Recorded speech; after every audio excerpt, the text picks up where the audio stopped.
할렐루야. 우리 앞뒤 옆 사람과 이렇게 인사하겠습니다. 오늘도 순종으로 승리합시다. 오늘도 순종으로 승리합시다. 아멘.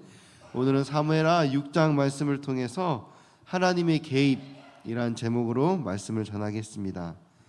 먼저 이전의 내용을 좀 간단하게 살펴보고 말씀을 나누려고 하는데요.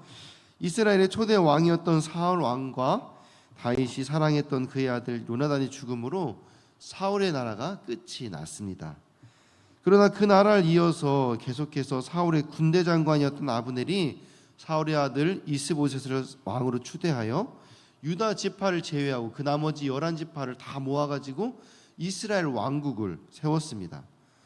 그런데 그 안에서 또 아브넬과 이스보셋이 서로 갈등하다가 이 아브넬이 돌아선 거예요. 그래서 이 아브넬이 이스라엘 왕국을 전체로 통으로 다윗에게 넘기려고 헤브론에서 협상하고 돌아오는 길에 이것을 시기 질투한 그 다윗의 군대 장관이던 요압이 그 아브넬을 살해하게 되는 겁니다. 이 사건으로 인해서 이스라엘 왕국 전체가 이게 다윗이 꾸민 음모다라고 생각해서 다윗을 오해하게 됩니다. 그런데 다윗의 진심 어린 그 아브넬의 죽음을 애도하는 장면을 통하여서 이스라엘 왕국 이 백성 전체가 마음이 다윗에게 향하게 되었죠. 그래서 다윗이 이스라엘 전체 왕이 드디어 되게 됩니다.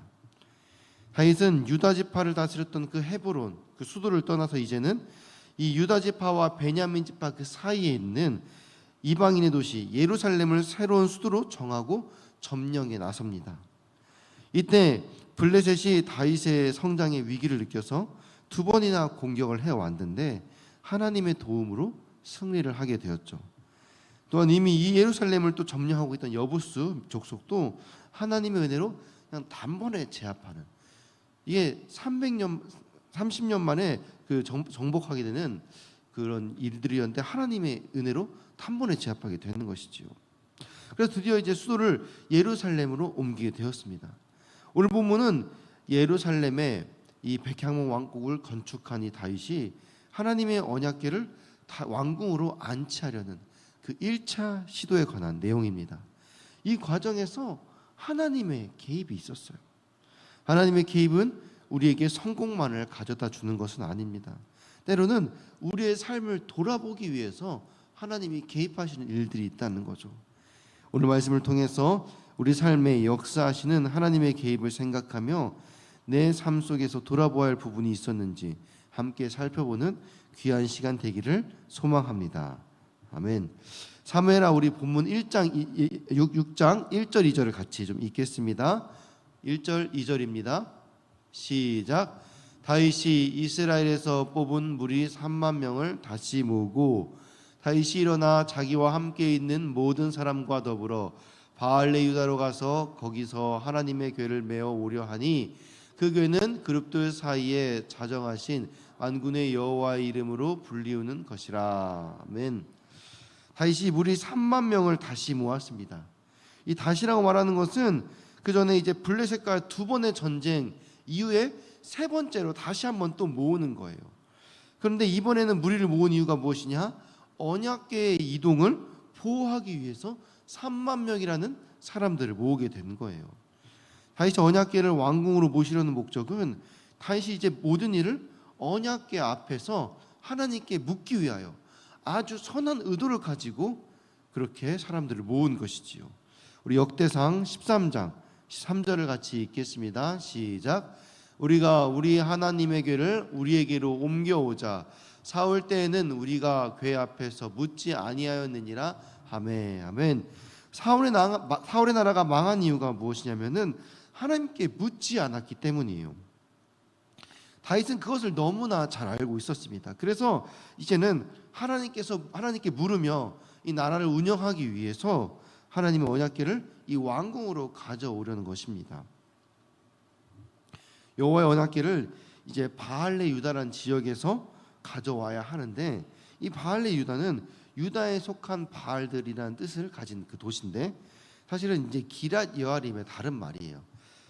이 언약궤가 사무엘 시대에는 이 사무엘 시대의 블레셋과의 전쟁에서 이스라엘이 패배하여서 빼앗겼어요. 그런데 이 블레셋 땅에서 언약궤가 있는 곳마다 역병이 돌아서 언약궤를 수레에 실어서 베세메스 지역으로 다시 가져오게 되죠. 그렇게 베세메스에 도착한 언약궤를 베세메스 사람들이 함부로 그 안을 들여보다가 하나님께서 그 땅에 재앙을 내렸습니다. 그래서 이제 베세메스 사람들은 그 언약궤를 어디다 안치하느냐, 기럇 여아림의 아비나답의 집에 이제 보냈어요. 그리고 거기서 언약궤가 오랫동안 있게 된 것이죠. 그리고 이제 오랜 시간이 지나서 기럇 여아림에서 이제 언약궤를 가져오려고 합니다. 본문 2절을 보게 되면은 언약궤를 표현할 때 그룹들 사이에 좌정하신 만군의 여호와라고 불렀어요. 언약궤의 이름을 뭐라고 부르냐면 만군의 여호와라고 불렀다는 것은 언약궤 자체를 여호와를 상징하거나 때로는 만군의 여호와, 그러니까 언약궤 자체가 하나님을 대신할 수 있다라는 거예요. 그만큼 언약궤는 중요하고 또 함부로 할 수 없는 그 어떤 물건 이상의 거룩한 그 무언가라는 것이에요. 그런데 그 거룩한 무언가를 어떻게 운반했는지 우리 3절을 같이 보겠습니다. 시작. 그들이 하나님의 궤를 새 수레에 싣고 산에 있는 아비나답의 집에서 나오는데 아비나답의 아들 우사와 아요가 그 새 수레를 모니라. 아멘. 이제 하나님의 궤를 수레에 실어서 옮기는 겁니다. 신을 상징하는 성물을 수레에 실어 운반하는 방식은 이교도의 풍습이에요. 그래서 블레셋 민족이 언약궤를 이스라엘에 돌려보낼 때, 베세메스로 돌려보낼 때도 언약궤를 어디에 실었습니까? 수레에 실어서 보내는 거죠. 그런데 하나님의 백성이 하나님의 언약궤를 운반하는데 하나님의 율법대로 하지 않고 이교도의 풍습을 따라서 지금 운반하는 거예요. 물론 새 수레를 준비했고 또 3만 명의 무리를 동원하고 또 다음 4절을 보게 되면 수많은 악기와 찬양대가 영광을 돌렸다고 하고 있어요. 그러나 중요한 것은 무엇이냐? 하나님의 말씀대로 하지 않았다는 것입니다. 이 언약궤를 이동할 때는 반드시 그앗 자손이나 제사장들이 언약궤 고리에 꿰져 있는 그 채를 이용해서 어깨에 메고 가야 된다라고 출애굽기 25장에 상세하게 기록되어 있습니다. 그래서 민수기 또 여호수아를 계속 보게 되면 이스라엘 백성들이 같이 그 무리가 언약궤를 이동할 때 항상 그렇게 이동해 왔었어요.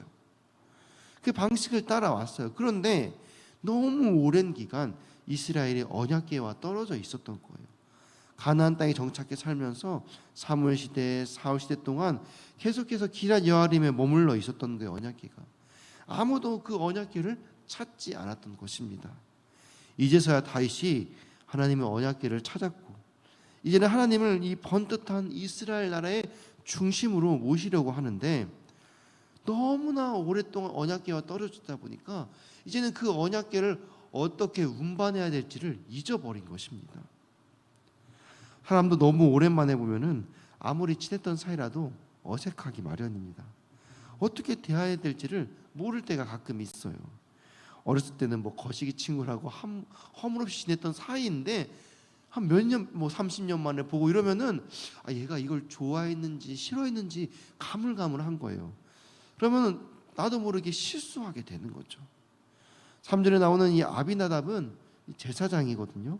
그래서 법궤를 기럇 여아림에 옮겼을 때 아비나답의 집에 모셨다라고 하잖아요. 그러니까 이 제사장이었던 아비나답의 집에 모셨어요. 근데 그리고 나서 바로 그 아비나답이 그것을 모신 게 아니라 그의 아들 엘리아사를 거룩하게 구별하여서 특별히 그에게 언약궤에 맡아 돌보는 일들을 시켰다는 거예요. 우리 사무엘상 7장 1절 말씀을 같이 보겠습니다. 시작. 기럇 여아림 사람들이 와서 여호와의 궤를 옮겨 산에 있는 아비나답의 집에 들여놓고 그의 아들 엘리야사를 거룩하게 구별하여 여호와의 궤를 지키게 하였더니. 아멘. 이제 언약궤가 아비나답의 집에 들여놓은 후로 이제 사무엘, 사울 시대가 지나 다윗 시대가 되었습니다.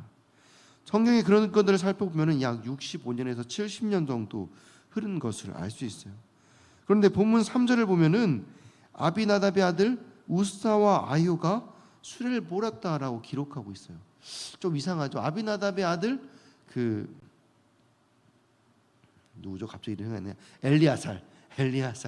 엘리야사를 맡아서 이제 그 언약궤를 분명히 잘 맡아 돌보았는데 아비나답의 아들 우사와 아유라고 기록되어 있는 거죠. 이것은 아비나답의 아들이 아니라 후손을 잘못 기록한 것이다라고 보는 의견이 있고, 아니면은 이제 엘리야사를 그 다음으로 계속해서 그 언약궤 맡아 돌보는 일들을 맡는 제사장들 그 가문이 있었는데 그 중에 그 동명이인 아비나답이 또 있었을 것이다. 그러니까 아비나답 2세가 있었을 것이다. 그리고 그의 아들 우사와 아요가 했을 것이다 라고 보는 견해들이 있는 거죠. 어찌됐든 중요한 것은 70년 만에 그 집에서 이 법궤를 도로 찾아왔다라는 거예요. 우리 오늘 본문 4절 5절을 같이 읽겠습니다. 시작. 그들이 산에 있는 아비나답의 집에서 하나님의 궤를 싣고 나올 때에 아효는 궤 앞에서 가고 다윗과 이스라엘 온 족속은 잣나무로 만든 여러 악기와 수금과 비파와 소고와 양금과 제금으로 여호와 앞에서 연주하더라. 아멘. 우사와 아요가 언약궤를 수레에 싣고 나올 때 아요는 앞에 가고 우사는 수레 옆에서 걸어가고 있었던 거예요. 그리고 다윗과 그 찬양대가 각종 악기를 연주하면서 언약궤 앞에서 이제 걸어가고 있는 장면이죠. 지도자로서 이 첫 행보는 되게 중요합니다. 취임 첫 입성, 그리고 함께하는 그 첫 행보에는 나라를 운영하는 철학과 방향이 담겨 있는 거죠. 이제 예루살렘을 옮기고 이제 3만 명의 사람들이 함께 어떻게 퍼레이드 행진을 하고 있는 거예요. 예루살렘으로. 근데 거기에 언약궤를 함께 동원해서 가고 있다라는 거예요. 그런데 이송 중에 비극적인 일이 벌어지고 맙니다. 이것은 바로 하나님의 개입이었어요. 본문 6절 같이 읽겠습니다. 시작. 그들이 나군의 타작마당에 이르러서는 소들이 뛰므로 우사가 손을 들어 하나님의 궤를 붙들었더니. 아멘. 나군의 타작마당은 이제 기럇 여아림에서 예루살렘으로 가는 길에 위치하는데, 기럇 여아림에서 예루살렘을 가는 길이 주로 산지여서 평탄하지 못한 곳이 많았습니다. 그러다 보니까 길이 험해서 소들이 가다가 뛰다 보니까 언약궤가 흔들려서 넘어지게 된 거예요. 그래서 우사가 흔들린 언약궤를 떨어지는 것을 방지하기 위해서 급하게 손으로 언약궤를 잡았던 거예요. 사실 우사의 판단이 정확했죠. 우사가 아니라면 누군가가 언약궤를 분명히 붙잡아서 그 언약궤가 땅에 떨어지지 않게 해야 되는 거예요. 왜냐하면 너무 중요한 물건이기 때문에. 그런데 그 상황에서 우사가 정확한 옳은 판단을 내렸다 하더라도 우사가 여호와의 하나님의 거룩하심을 침범했다는 것은 사실이라는 거예요. 그는 손으로 만지지 말아야 될 것, 율법으로 금한 것, 그 언약궤를 붙잡았다는 것입니다. 7절입니다. 같이 읽겠습니다. 시작. 여호와 하나님이 우사가 잘못함으로 말미암아 진노하사 그를 그곳에서 치시니 그가 거기 하나님의 궤 곁에서 죽으니라. 아멘. 그 일로 인해서 하나님께서 우사에게 진노하셨어요. 그러나 실제로 우사가 잘못을 범할 수밖에 없도록 그 일을 준비한 사람에게 더 큰 잘못이 있는 거겠죠. 여호와께서 우사를 치심으로 그 일의 과정이 잘못되었다, 이렇게 지적하고 계신 것입니다. 8절을 같이 읽겠습니다. 시작. 여호와께서 우사를 치심으로 다윗이 분하여 그곳을 베레스 우사라 부르니 그 이름이 오늘까지 이르니라. 아멘. 베레스 우사, 이것은 치다라는 뜻의 히브리어 페레츠와 우사의 합성어예요. 그러니까 페레츠 우사, 우사를 치다라는 뜻이죠. 이전에 하나님께서 블레셋 군대를 물을 흩음같이 물리치시고라고 했을 때 그곳을 바알 브라심이라고 불렀어요. 이 바알은 주인이 있고 브라심은 이 파라츠, 흩다, 깨다, 깨뜨리다, 파쇄하다, 이 뜻의 어원을 가진 거거든요. 그러니까 오늘 페레츠 우사, 또 바알 브라심의 프라심, 이것이 다 같은 말이라는 거예요. 그러니까 블레셋을 깨뜨렸던 하나님께서 이제는 자신의 거룩을 침범한 이스라엘 제사장을 치신 거예요. 그런데 여호와께서 우사를 치신 일 때문에 다윗이 화가 난 거예요. 다윗의 성품과 하나님을 향한 믿음을 생각할 때 이 다윗의 진노의 대상은 사실은 여호와를 향한 것도 아니고 우사를 향한 것도 아니었을 거예요. 아마도 다윗은 이런 상황 자체에 대해서 화가 난 거예요. 하나님께서 이스라엘 전체를 다윗에게 넘겨주셨는데 이제 그 수도를 옮기면서 하나님의 언약궤를 가지고 이스라엘 전체를 좀 다스려 보고자 선한 의도를 가지고 언약궤를 옮기는 그 과정에서 하나님께서 개입하셔서 이 일들을 한 번에 허물어뜨리신 거예요. 깨뜨리신 거예요. 그런데 중요한 것은 이 모든 일을 계획하는 것이 자기 자신이라는 거예요. 하나님이 하나님 되실 수 있는 것은 하나님의 거룩하심 때문입니다. 하나님의 구별되심 때문이에요. 하나님은 창조주시고 역사의 주관자예요. 우리와 구별된 완전히 차원이 다른 분이죠. 그런 하나님을 우리가 이용하거나 부릴 수 없는 거예요. 우리의 목적에 맞게 하나님을 어떻게 함부로 할 수 있는 분이 아니기 때문에 그분이 하나님 되실 수 있는 것입니다. 언약궤를 예루살렘으로 이동하는 행사에 3만 명이 동원되었어요. 각색의 찬양과 악기로 축하했습니다. 마땅한 일이죠. 하지만 하나님의 명령에 복종하지 않은 채 우리의 최선이라도 정당화될 수 없다라는 것입니다. 법궤는 절대 만져서도 보아서도 수레에 시들어도 안 된다고 분명히 하나님께서 말씀하셨습니다. 황소가 끄는 수레에 옮기는 방식은 이교도 방식이었고 사람이 메고 걸어가는 것보다 훨씬 효율적인 방식이었어요. 하지만 하나님이 명령하신 방법이 아닌 불순종인 것입니다. 모든 조건이 다 갖추어졌어도 결국 순종이 빠진 예배를 하나님이 기뻐하지 않으신다는 것입니다. 우리 9절 말씀 같이 읽겠습니다. 시작. 다윗이 그날에 여호와를 두려워하여 이르되 여호와의 궤가 어찌 내게 오리로 하고. 아멘. 다윗은 처음에 우사의 죽음으로 자기 자신에게 화가 났어요. 그러나 이제는 여호와를 두려워하기 시작합니다. 이게 정말 맞는 일인가? 거기에 대한 확신부터 이제 생기기 시작하는 거죠. 지금까지는 하나님의 궤라고 불렀는데 본문 이제 말씀들을 살펴보면은 9절 이후에는 이제 계속해서 여호와의 궤라고 단어가 바뀌기 시작합니다. 그것은 하나님으로 번역된 히브리어 엘로힘, 이건 창조주를 뜻하는데 여호와로 번역된 히브리어 아도나이는 주인을 뜻하는 것인 거죠. 그러니까 단순히 이 만물을 다스리는 창조주에서 이제는 나의 주인으로 모시기 시작한 것이죠. 이전까지는 막연하게 세상을 다스리는 분이셨는데 이제는 우리의 주인 되시는 분으로 인식하기 시작한 거예요. 하나님과 좀 더 긴밀한 관계로 하나님의 말씀을 좀 더 청종하겠다는 의미를 가지고 이제 하나님이란 단어에서 여호와란 단어로 바꿔서 다윗이 부르기 시작하는 것입니다. 여러분, 이송 과정에서 비극적인 사건이 발생했습니다. 율법을 어기면서까지 급하게 추진했던 이 다윗 왕에게 주신 하나님의 경고의 메시지였던 것입니다. 정치적 안정, 전쟁에서의 연승, 헌신의 과정에 들어온 이 하나님의 갑작스러운 개입은 다윗을 당혹스럽게 했습니다. 하지만 그 의도를 깨닫지 못하든 하나님의 개입은 우리에게 가장 최선의 길입니다. 우사의 비극은 의도가 선하고 모든 조건이 갖추었더라도 순종이 빠진 신앙이 얼마나 위태로운가를 우리에게 보여줍니다. 거룩한 명분이 순종을 대신하지 못하고 선한 목적이 과정을 정당화할 수 없습니다. 우리는 이것을 스스로 돌아보아야 합니다. 그럴듯한 명분으로 순종을 대신하거나 진리보다 효율을 앞세우려고 한 적은 없었는지, 또한 예배드릴 때 사람들의 편의를 위해 시간을 줄이거나 또 봉사할 때 하나님의 방법이 아닌 사람의 방법으로 의지하지는 않았는지, 때로는 하나님을 위한다는 명분으로 오히려 하나님의 뜻을 거스르는 경우가 없었는지 스스로 돌아보아야 할 것입니다. 더 많은 성도들이 참여할 수 있게 하기 위해서 예배의 본질을 흐리거나 더 효율적인 방법을 추구하며 성경의 원리를 무시하고 세상의 방법을 도입하고 있지는 않았는지 우리가 돌아보아야 된다는 것이죠.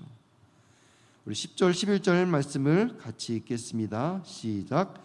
다윗이 여호와의 궤를 옮겨 다윗성 자기에게로 메어 가기를 즐겨하지 아니하고 가드 사람 오베데돔의 집으로 메어 간지라. 여호와의 개가 가드 사람 오베데돔의 집에 석 달을 있었는데 여호와께서 오베데돔과 그의 온 집에 복을 주시니라. 아멘. 결국 다윗은 여호와의 개를 다윗성으로 옮기지 못하고 가드 사람 오베데돔의 집으로 가져갔습니다. 여기서 가드는 단지파 성읍 중 고앗 자손에게 할당된 지역입니다. 오베데돔은 에돔의 종이라는 뜻으로 제사장의 신명일 거예요. 그래서 오베데돔은 단지파 고앗 족속의 레위인으로 역대상 15장을 보면은 성전 문지기로 봉사했던 사람입니다. 여호와의 개가 오벳에돔의 집에서 3개월 동안 있는 동안 여호와께서 그의 온 집에 복을 주셨습니다. 사랑하는 성도 여러분, 오늘 우리는 이 다윗의 이야기를 통해서 우리 삶에 역사하시는 하나님의 개입이 얼마나 중요한지를 깨달았습니다. 때로는 우리의 계획이 좌절되고 우리의 열심이 막히는 순간들이 있지요. 그러나 그 순간이야말로 하나님께서 우리를 더 깊은 은혜의 자리로 인도하시는 시간임을 기억해야 될 것입니다. 우사의 죽음이라는 비극적 사건을 통해서 다윗은 하나님의 거룩하심을 새롭게 깨달았고 엘로힘이었던 하나님을 이제는 아도나이, 나의 주인으로 더욱더 친밀하게 고백하는 사건이 되었습니다. 우리의 삶에도 예상치 못한 하나님의 개입들이 있을 것입니다. 그 순간 우리는 두려워하거나 원망하는 것이 아니라 그 속에 담긴 하나님의 깊은 사랑의 의도를 발견해야 될 줄 믿습니다. 마치 오베데돔의 집에 머물렀던 언약궤가 그의 가정에 복을 가져다 준 것처럼 하나님의 개입하심은 결국 우리를 더 큰 축복으로 인도하는 은혜의 통로인 것입니다. 우리의 방식이 아닌 하나님의 방식을, 우리의 때가 아닌 하나님의 때를 신뢰하며 나아갈 때 우리는 진정한 하나님의 임재와 축복을 경험하게 될 것입니다. 오늘도 우리 삶 가운데 역사하시는 하나님의 개입을 통해서 우리 삶을 다시 한번 돌아보고 순종으로 반응할 수 있기를 소망합니다. 그래서 그 속에 담긴 은혜의 초대에 겸손하게 응답하여 오벳에돔의 축복을 누리는 여기 계신 모든 성도님들 다 되시기를 주님의 이름으로 축원합니다. 우리가 하신 들은 말씀 기억하며 함께 기도하기를 원합니다. 같이 기도할 때 우리의 편리함과 효율성보다 하나님의 방법을 구하며 순종하는 삶을 살아가게 하여 주시옵소서. 우리의 삶 가운데 역사하시는 하나님의 개입을 통해 은혜 통로로 받아들이고 그 속에 담긴 하나님의 사랑의 뜻을 발견하는 지혜를 주시옵소서. 특별히 둔촌동 성전부지 그린벨트에지가 하나님의 때와 방법으로 열어주시도록 올림픽파크 포렌 아파트 12,032세대의 영혼을 우리에게 보내주시옵소서. 복음 전하는 사명을 감당하는 우리 교회 되게 하여 주시옵소서. 연말 사무총회 준비와 2025년도 하나님의 인도하심으로 풍성한 한 해가 되게 하여 주시옵소서. 우리 교회 몸과 마음으로 고통받는 성도님들 치유하여 주시고 그들을 돌보는 가족들을 위로하여 주시옵소서. 힘든 상황 속에서 믿음을 잃지 않도록 붙잡아 주시옵소서. 또 각자의 기도 제목을 놓고 우리 사랑하는 주님의 이름 3번 부르고 함께 기도하며 나아가겠습니다. 주여